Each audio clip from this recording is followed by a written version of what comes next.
In 2013, a young tourist disappeared without a trace during a solo road trip through a remote mountain range. 10 years later, her SUV is unearthed beneath layers of gravel, buried as if intentionally hidden. Inside, investigators discover a shocking secret that overturns everything her family and authorities thought they knew about her disappearance, revealing a story of mystery, betrayal, and a chilling twist that no one could have predicted. Before we go any further, if this is your first time here, we'd love for you to hit that subscribe button and turn on notifications. Your support means the world and helps us bring you even more powerful stories. Stick with us until the end. And if this mystery moves you, share your thoughts in the comments and pass it along to a friend.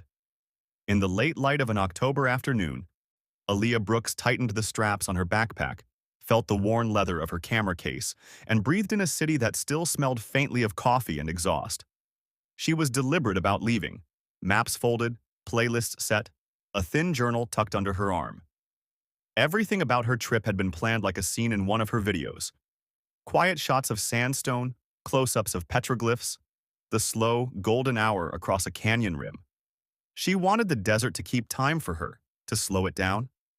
She picked up a rented Jeep outside Mesa Ridge Rentals, the engine low and steady under the hood, the interior smelling of vinyl and citrus cleaner. The manager, a polite older man with tired eyes, handed her keys, pointed out a few routes on a scratchy paper map. "Take the Needles Spur if you're confident," he said, and his voice hummed in the empty lot. Someone at the counter murmured about a storm brewing farther north. Aaliyah thought, and smiled. She told them she was fine. She always sounded fine. At the gas station on the highway, a bored cashier watched her fill the tank. Two locals argued by the snack shelf. "You seen that vlogger kid? Runs off alone every month," one said, half teasing. The other snorted. "Girl's brave or stupid, can't tell." They watched Aaliyah go, an afterthought in their gossip. A man at the pump tossed a look back and shrugged. "Wife wouldn't let me," he muttered. An ordinary sound that rubbed against the hush of the desert she was driving toward. The road thinned, then turned into a ribbon of dust and heat. Sunlight poured through the Jeep's windshield like honey. Tires whispered on compacted sand. Her phone pinged once, an automated check-in, then silence. She pulled the camera from the dash now and then, framing the mesas, a slow blink between rocks. At 3:07 p.m., the rental company's camera caught her passing the fork to Needle Spur. She gave a small wave to the camera like a private joke. The world blurred to orange. She drove with the cautious ease of someone who read maps more than relied on luck. Her hands moved almost imperceptibly, adjusting the rear view, rubbing a thumb across the seam of the steering wheel, checking the fuel gauge. Somewhere down the road, a wind picked up and smelled of earth and far-off rain. Aaliyah's journal entry that morning had been clinical. Needles Spur. 2 nights, film petroglyphs, test light. Nothing dramatic. In her head, she rehearsed shots, hummed to herself, blinked against the glare. By evening, her sister sent a quick voice note. "Text me when you're settled, Allie." The message landed in the cloud. It was polite, anxious. There was no reply. The phone last registered near an overlook that afternoon, a weak ping that mapped the last clear point on the grid. After that, a blank. When Aaliyah didn't return the Jeep on the appointed date, the rental office opened a file. The manager called and texted. The employees, 2 young men who knew everyone who drifted through Mesa Ridge, started comparing their notes over coffee. "Maybe she took a different trail," one offered, stirring sugar. "Or the phone died," the other said, tapping the counter with a fingernail. They traded theories like cards. No one mentioned fear outright. That word felt too loud in the empty office. Search teams kicked off the next morning. Park rangers, volunteers, K-9 units. They moved like slow, disciplined tides across sandstone and scrub. Their radios chattered faintly, clipped and professional, but in whispers between shifts. "She was filming alone," one ranger said to another. There were little ruthless murmurs of what-ifs. People who had seen her packing at the motel described her as focused, steady-handed, the sort of person who evidently liked control. The desert answered with silence. And silence ekes out a shape of its own. The nights grew cold and clear. The wind scraped like a hand across an empty bowl. Days passed. No jeep, no camp, no camera bag left by a wash. The map of Alia's last known route became a constellation of questions. Her sister's messages multiplied, softer now, practiced. Friends posted photos where Alia smiled mid-laugh, captions that read like prayers. The canyon swallowed up time and left only the rustle of paper maps and the echo of small, ordinary gossip. Did she meet someone? Was she careless? People said it low, as if the land itself might overhear. By the end of 2 weeks, the official search wound down. Resources thinned. The rangers filed reports. The volunteers went home. The case slid into a drawer labeled unsolved, but for the people who knew her sister, the rental desk with its 2 cups of cold coffee, the cashier at the gas station, Alia's absence kept living in the silence, like an open page waiting to be turned. The morning after the search officially began, the air over Canyonlands felt strangely muted, like the desert itself was holding its breath. Rangers gathered around the hood of a dusty patrol truck, tracing Alia's last known coordinates with dry fingertips. The map crinkled each time someone shifted their weight. One ranger murmured, "Phones don't last long out here," and another replied with a quiet, "Yeah, but people don't just vanish." Teams moved out in slow lines, boots pressing into red sand that smoothed itself behind them. They scanned gullies, dry washes, tight slots where a person could slip and never be seen from the main trail. A dog barked once, sharply, then kept moving. Nothing held their attention long. At the visitor center, 2 hikers waited for water refills, whispering behind cupped hands. "She went out alone? In this heat?" one said, incredulous. The other shrugged. Maybe she knew what she was doing. Maybe she didn't. Their eyes drifted to the missing poster taped crookedly on the bulletin board. "Pretty girl, though," one added quietly, like it mattered. Meanwhile, investigators combed through her motel room in Moab.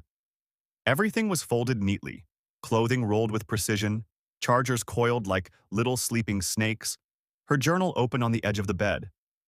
But the last entry stopped before anything felt wrong. No fear, no warning, just lighting notes and angles she wanted to film.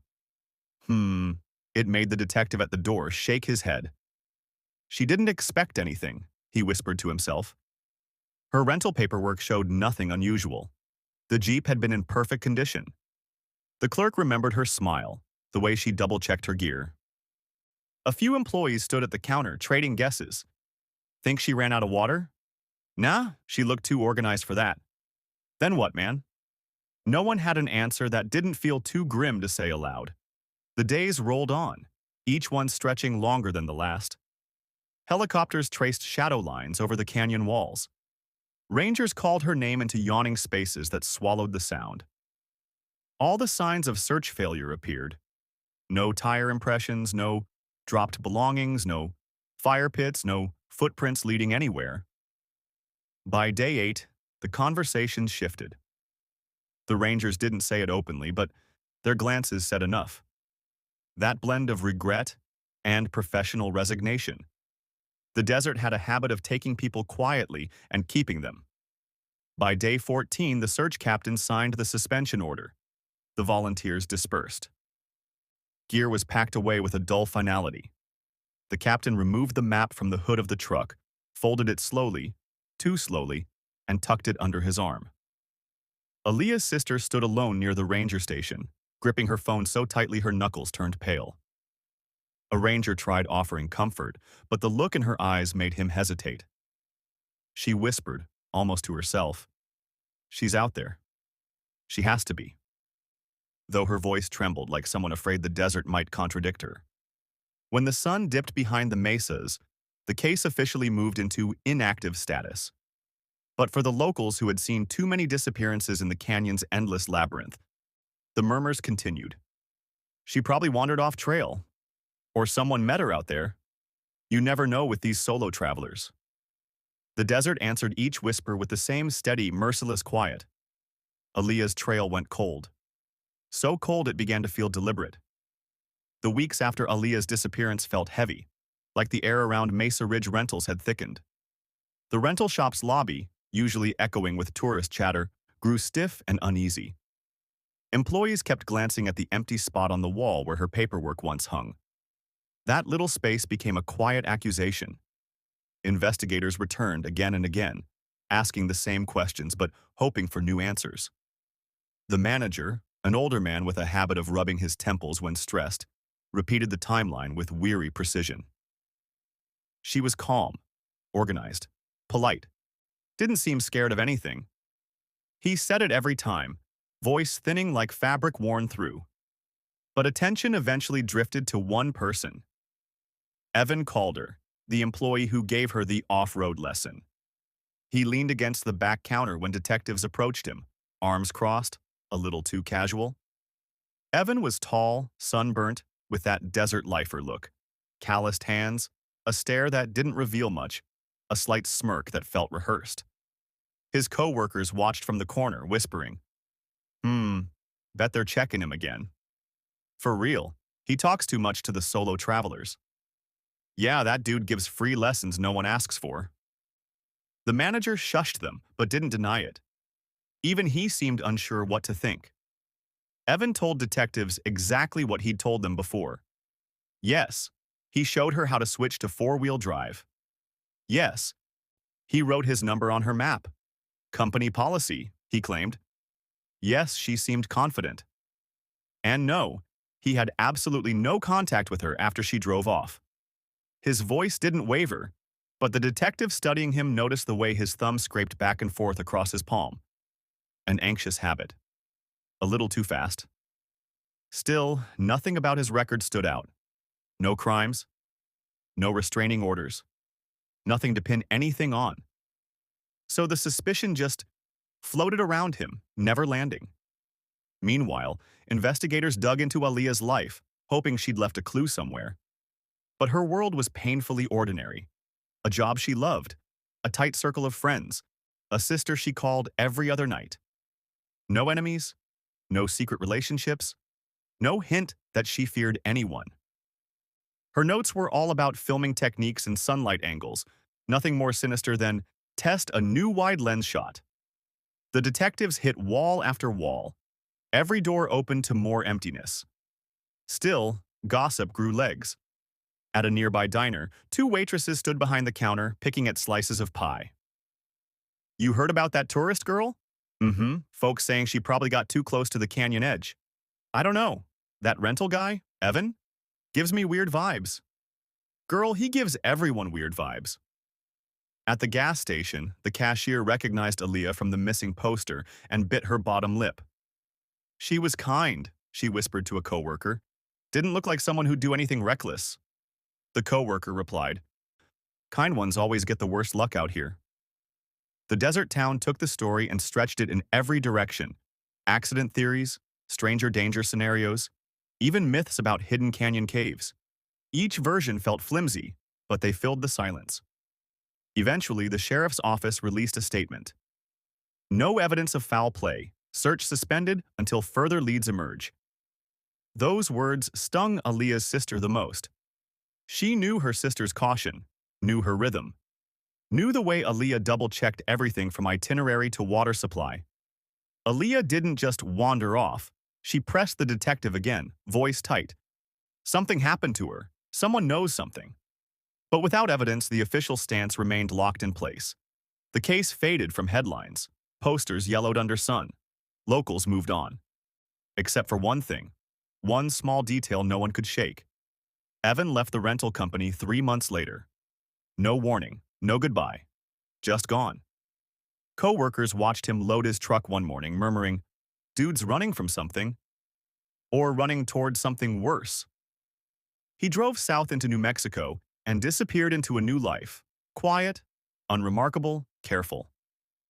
And the case of Aaliyah Brooks became another desert mystery, filed away in dusty cabinets. Time drifted. 10 long years. Enough to make anyone believe the canyon had swallowed her completely. But the land never forgets. And eventually, it would give her back. 10 years is a long time. Long enough for people to move, forget, pretend. Certain memories don't scratch at them anymore. Canyonlands changed too. New routes, new warning signs. New tourists who had no idea a woman once vanished between those walls of burning red stone. But for the people who'd lived through it, Aaliyah's disappearance lingered like a low, stubborn hum. At the rental shop, the new employees didn't know her name, but the manager, older now, slower, still sighed whenever the archive drawer jammed.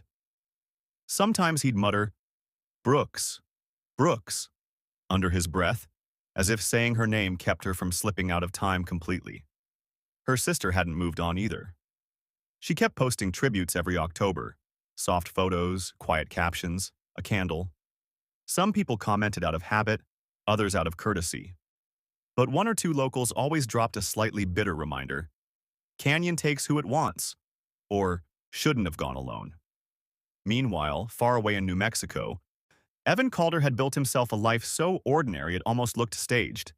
He lived in a low beige house near the desert edge, worked at an ATV repair shop, kept mostly to himself. He wasn't the smirking rental employee anymore. His hair had thinned, his shoulders rounded. He moved like a man trying not to disturb anything. Co-workers described him in passing. Evan, quiet, keeps to himself. Good with engines, but weird energy, you know? Nothing dramatic, nothing suspicious on the surface. But every now and then, someone would swear they heard him talk to himself under his breath. Short mutters, like he was arguing with a memory that wouldn't sit still.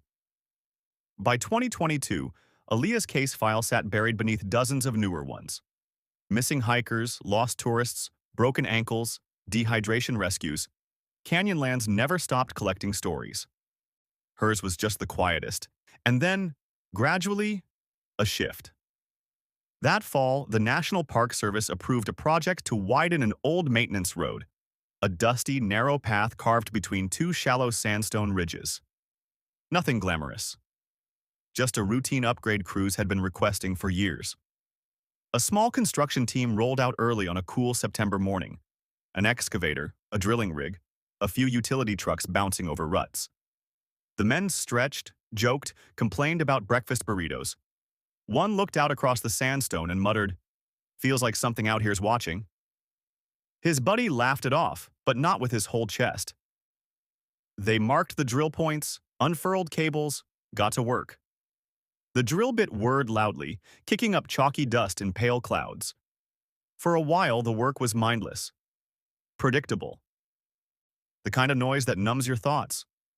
But then, mid-morning, the drill struck something. Not rock, not sandstone. Something that gave a hollow metallic echo. The foreman frowned, tilted his head. You hear that?" The drill operator leaned forward, squinting. "Yeah, that's not normal." They tested again. Clang. This time louder, sharper. Not canyon stone. A couple of workers exchanged uneasy glances. "Maybe old equipment? Or a buried signpost?" a younger guy whispered. "Man, that didn't sound like no signpost." The foreman pulled everyone back. "All right, dig around it. Slow, real slow." Shovels scraped, sand shifted. A shape started revealing itself. Flat, curved, coated with hardened clay. Another scrape, another. Someone swore under their breath. The foreman wiped dust from the surface and stepped back a full pace. It wasn't a boulder, it wasn't machinery. It was a roof, a metal roof. And beneath the sediment and fractured sandstone, buried like a fossil, a vehicle, an SUV, green paint just barely peeking through the dust. The canyon hadn't swallowed Aaliyah Brooks after all. It had been holding her. The moment the workers realized what they were looking at, the whole atmosphere shifted. The desert suddenly felt alert, as if the wind itself was paying attention. They widened the pit carefully, shovels tapping around the edges of the exposed metal. One young crew member, a kid barely in his 20s, kept nervously glancing over his shoulder. "Man, I swear this is giving me goosebumps," he muttered. His coworker nudged him, trying to sound tough. "Relax. It's probably some old ranger vehicle." But even he didn't sound convinced. Bit by bit, the dust fell away, revealing the familiar curve of a Jeep roof. The foreman stepped back, rubbed his jaw hard and sighed through his teeth. This ain't normal, boys." He called it in. By the time the park rangers arrived, a section of the Jeep was completely exposed. Roof crushed inward, windshield cracked like a spider web, layers of sandstone packed so tightly around the frame, it looked like the earth had tried to swallow it whole. The lead ranger, a woman with sun-scorched cheeks and firm posture, stood with her hands on her hips, staring at the wreck like it was a ghost surfacing. After a long, unsettling pause, she said quietly, "We're going to need to call the sheriff, right now." Word spread fast. Workers quieted down, stepping back as the authorities marked off the area. A few whispered behind the dump truck, "You think it's that lady from years back?" "Nah, can't be." "Bro, what if it is?" One of them shivered dramatically. The others looked away, not ready to entertain it out loud. Excavation specialists rolled in by late afternoon, gloves on, boots sinking into soft red sand. They brought brushes, buckets, delicate hand tools. No one rushed. Every move seemed cautious, respectful, reverent. When they finally pried open the driver's side door, the smell that escaped wasn't the pungent rot of something fresh. It was older, muted, like dust mixed with decades of trapped air. A stale echo of what once was. The interior was cramped, crushed from the collapsed canyon shelf. Sand had filled nearly every crevice. But in the back seat, beneath fabric fragments and hardened dirt, lay a human shape curled inward. The room temperature silence hit hard. One investigator knelt, brushing away sediment with slow, steady strokes. What emerged was unmistakable. A skull. Arms pulled behind the back, plastic zip ties still looped around bone. A strip of faded cloth knotted between the teeth. A hush fell over the sight. Even the wind seemed to stop moving. Someone whispered, "Oh, my God." Another muttered, "She didn't just crash. Someone did this." A few workers walked away, too shaken to stand there. As forensic lights flickered on, the scene turned clinical and eerie. Blue gloves, reflective vests, camera shutters clicking. The Jeep's glove compartment was forced open, revealing a warped field notebook.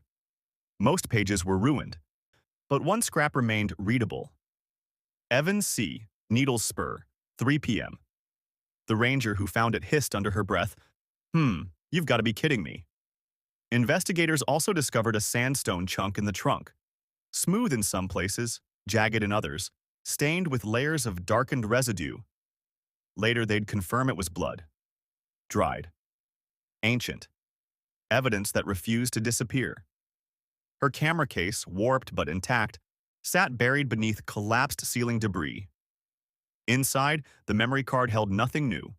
Last footage dated the morning she vanished. But just the existence of that case made the ranger swallow hard. It felt personal. Too personal. Then came the details that changed everything. The steering wheel bore faint, preserved skin particles. The gear shift held microscopic traces of dried blood not belonging to the victim. And the passenger seat, buried beneath dust, still carried an indentation, as if someone else had sat there not long before the car was entombed. The desert had kept all of it, not out of mercy, but out of patience. By sundown, the site glowed under halogen floodlights. The crew packed up, quietly shaken. Two of the workers refused to walk back alone. One kept whispering, "I can't believe she was right under us this whole time." The ranger leading the scene stood at the ridge, staring over the dark expanse of canyonlands. Her breath came slow, heavy. "It's her," she said softly. "It's gotta be her." And as the Jeep was winched from the sandstone cradle that had held it for a decade, the truth came rising with it. Aaliyah Brooks had been found, and she had not died alone. The Jeep was hauled into the sheriff's evidence bay just after midnight, dusty and ancient-looking under the fluorescent lights. The entire room smelled like dried earth and old metal, like the desert had followed the SUV indoors. Forensic techs moved around it in quiet, practiced motions. No one spoke above a murmur. The weight of what they were uncovering demanded softness. Aaliyah's remains were transferred gently, every bone catalogued, every shred of fabric documented with slow precision. A technician brushed along the jawline and winced. The gag had left deep indentations. Another tech examined the wrists, the plastic ties still locked tight, even after all those years. Someone wanted her completely helpless, she whispered. The autopsy confirmed what the scene had already hinted. Blunt force trauma to the back of the skull. Asphyxiation caused by pressure to the neck. No defensive fractures. She never had a chance to fight back, but the most damning clues weren't on her body. They were inside the SUV. Under specialized lighting, the faint stains on the steering wheel lit up like ghostly fingerprints. The tech swabbed carefully, then the gear shift, then the driver's side door handle.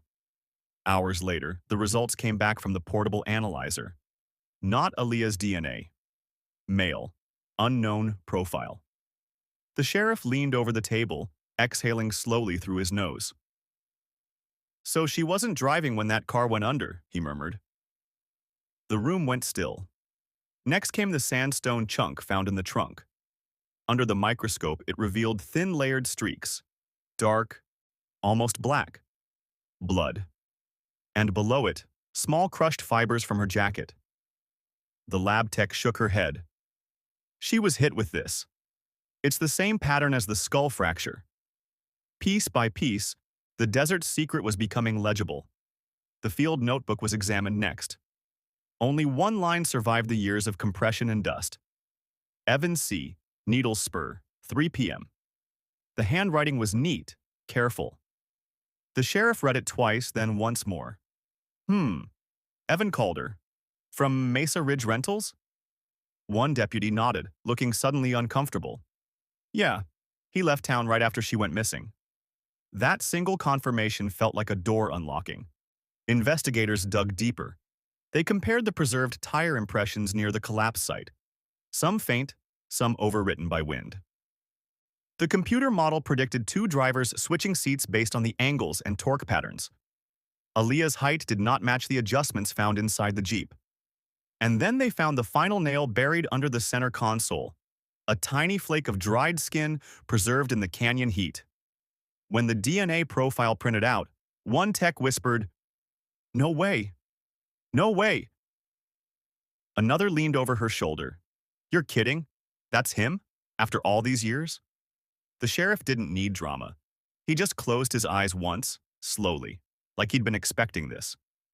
"Find Evan Calder," he said. "Tonight." The search began immediately. Databases, employment records, DMV photos. Evan's life in New Mexico surfaced fast. Quiet job, quiet house, quiet routine. Too quiet. One deputy muttered, "Man, he really thought he got away with it." Another scoffed. 10 years in the desert, the guilt must have eaten him alive. But the sheriff shook his head. Nah, men like him don't feel guilt.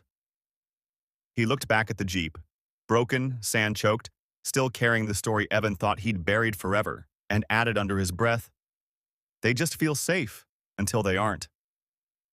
The truth was no longer a whisper in the canyon. It was evidence. Heavy, undeniable, waiting for the final piece to fall into place. The deputies reached New Mexico just after sunrise, the desert still carrying that cool, early morning bite. Evan's neighborhood was quiet. Too quiet. One of those places where everyone kept to themselves and pretended they didn't notice who came and went. His small beige house sat at the end of the street, paint peeling, yard dry and uneven. A pickup truck crouched in the driveway like it hadn't moved in days. As the deputies approached, one of the neighbors stood at her mailbox, arms folded tight.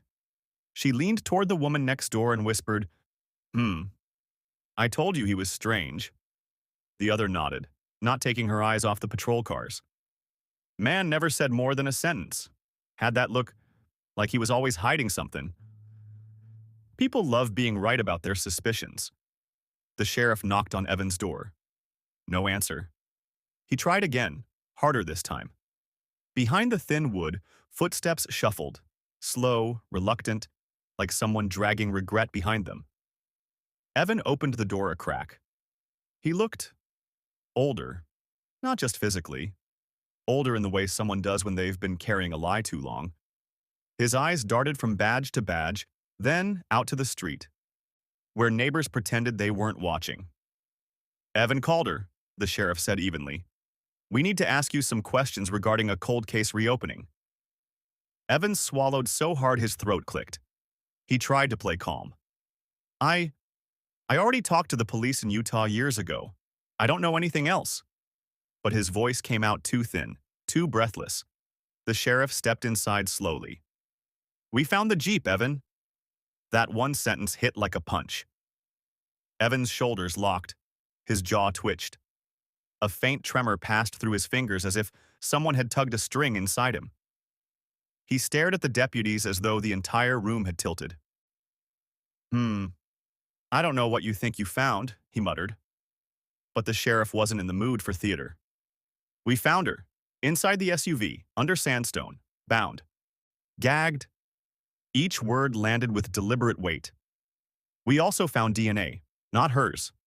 Silence fell so deep it hummed. Evan's face drained of color. He tried to speak, but his mouth stayed half open, stuck between denial and panic. His fingers tapped against his thigh, rapid, frantic. A tell his coworkers back home had always noticed. The sheriff leaned in a little. Your DNA, Evan, on the steering wheel, on the gear shift, on the door handle. A small sound escaped Evan, half gasp, half breath being stolen.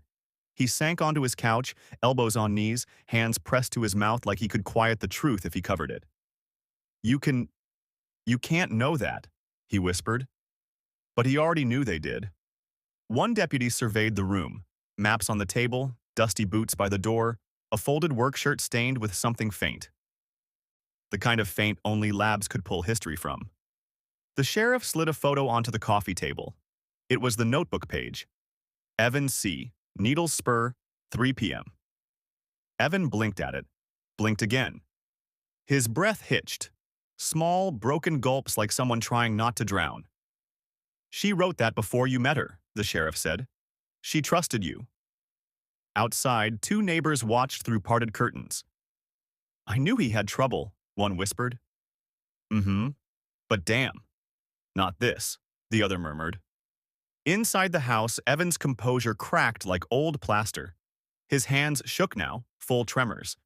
He stood abruptly, pacing a tight circle. I didn't mean for anything. He stopped himself, realized what he'd admitted, and lowered his head. I want a lawyer.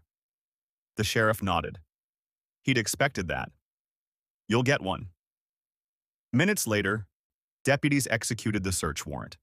Every drawer, every box, every shelf. In the garage, they found a cardboard box labeled Oregon. Inside, old forest maps, a faded park brochure, a torn page marked with circles, and one hand-drawn X where the Jeep had been buried. A deputy held it up. Well, that's not subtle. Next came the jacket, worn denim, stained with microscopic flecks of blood. The forensic team would later confirm it was Aaliyah's. When they cuffed him, Evan didn't fight, didn't speak, didn't even blink. He just stared at the floor like the answer to everything was hidden in the tiles. As they walked him to the patrol car, the neighbors whispered like an unwanted chorus. I knew it. Lord, 10 years? He lived right next to us? People hide monsters well. Evan didn't look at any of them. He only whispered one thing, barely audible. It wasn't supposed to go that far. But the canyon didn't care about his excuses. Neither did the evidence, and as the patrol car door slammed shut, the truth he had buried under sandstone finally rose above him. Heavy, undeniable, inescapable. A decade of silence was over. Evan's trial didn't start with fireworks or crowds or dramatic outbursts. It began quietly, just like the way he'd lived after the crime. Slow, tense, and heavy with the kind of silence that carries judgment long before a verdict. The courtroom was small, the air too warm for winter. Fluorescent lights hummed faintly overhead, creating a dull vibration that made the whole space feel tighter. Aaliyah's sister sat in the front row, hands clasped so tightly her knuckles ached. She watched Evan shuffle in wearing a tan prison jumpsuit. His hair had thinned even more, his shoulders slumped. But his eyes. His eyes darted around the room as if he expected the sandstone walls of Canyonlands themselves to appear and swallow him. People whispered behind her in hushed tones. That's him? He looks so normal. Scary thing is, they always do. The prosecution laid out everything with methodical precision. No exaggeration, no theatrics, just the facts that had been buried in the earth for a decade. The photos of the Jeep, the blood on the sandstone rock, the DNA on the steering wheel and gear shift, the zip ties, the gag, the notebook with Evan's name in her handwriting. Every detail unfolded like a slow inhale that never fully released. The defense tried to spin new narratives. Maybe she panicked. Maybe it was an accident. Maybe someone else had been in the car. But each theory collapsed as soon as the prosecutor held up the forensic reports. The evidence was too clean, too stubborn, too preserved by the desert's ruthless dryness. When Aaliyah's sister took the stand, her voice trembled at first, then steadied. She trusted people, she said softly. That was her strength, and what he used against her. A few jurors wiped their eyes. One clenched her jaw, trying not to show emotion. Evan never testified. He sat rigid, expression blank. But occasionally, when he thought no one was watching, his foot bounced uncontrollably beneath the table. A tiny, frantic tremor. 4 months later, the jury filed back into the courtroom. The room held its breath. Guilty.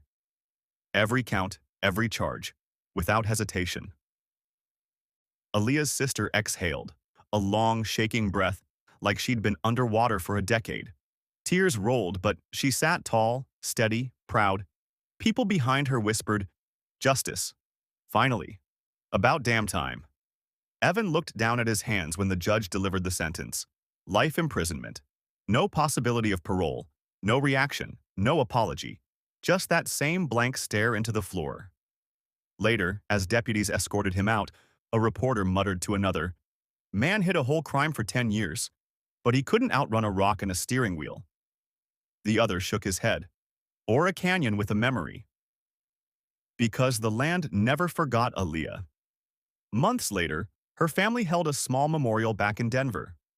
No grand speeches, no crowds, just soft music, a few candles, and photos of her smiling with her camera slung around her neck. Her ashes were placed in the family plot. Warm earth, gentle breeze, a small marker engraved. Aaliyah Brooks. Beloved daughter, sister, storyteller. You are finally home. Her sister stayed long after everyone left, sitting beside the stone with her knees pulled close. She whispered, "You deserved better," and brushed a thumb across the engraving. The wind rustled the grass as if answering. The canyon had hidden her, yes, but it had also preserved the truth. Not out of kindness, but out of inevitability. And somewhere in that truth, her story finally found its ending. Don't scroll away. Stay with us as we uncover the shocking truth buried for a decade and witness a mystery that will leave you questioning everything you thought you knew.